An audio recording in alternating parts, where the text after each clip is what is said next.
Myla Pablo Power Edition para sa Chocomucho Flying Titans.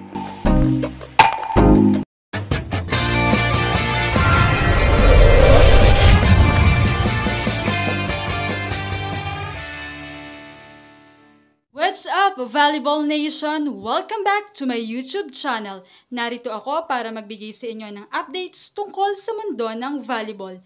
Pero bago yan, don't forget to subscribe and hit the notification bell para updated ka sa aking mga videos. Isa ngang nakakalungkot na balita para sa mga F2 Logistics fans ang nangyaring disband ng team. Sa latter part nga ng PBL All-Filipino Conference ay malungkot na inanunsyo ng F2 Logistics Management ang tuluyang pag-aalis ng team kung saan ay wala ng tsansa ngayon na magkasama-sama muli ang mga players ng F2. Umani naman ito ng iba't ibang reaksyon para sa mga F2 fans. Ayon sa kanila, ay malungkot man ang nangyaring pagka-disband ng team, ay way na raw siguro iyon para mag-grow ang mga players at lumabas sa kanilang comfort zone. Masakit man ito para sa mga players na matatagal nang magkakasama kagaya ni Chang Abby, Kim Fajardo, Majoy Baron, Don Macandili, ay kailangan nila iyong tanggapin dahil may mga rason ang lahat. Para naman sa mga fresh recruit players kagaya ni Joy Dacoron, Mars Alba, Jolina De La Cruz, Myla Pablo, Joe Fernandez, ay kung kailan sila napapamahal sa team ay tsaka sila magkakawatak-watak.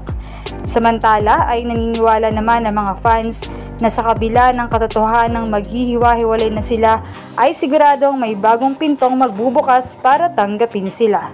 Samantala ay usap-usapan ngayon ang power outside hitter ng F2 na si Bagyong Pablo o Myla Pablo kung saan ay secured na raw ang spot nito para sa Chocomucho Flying Titans na kamakailan lamang ay nasungkit ang silver medal sa PBL. Sa unang pagkakataon din ay nakapasok sila sa finals kontra sa kanilang sisters team na Creamline Cool Smashers.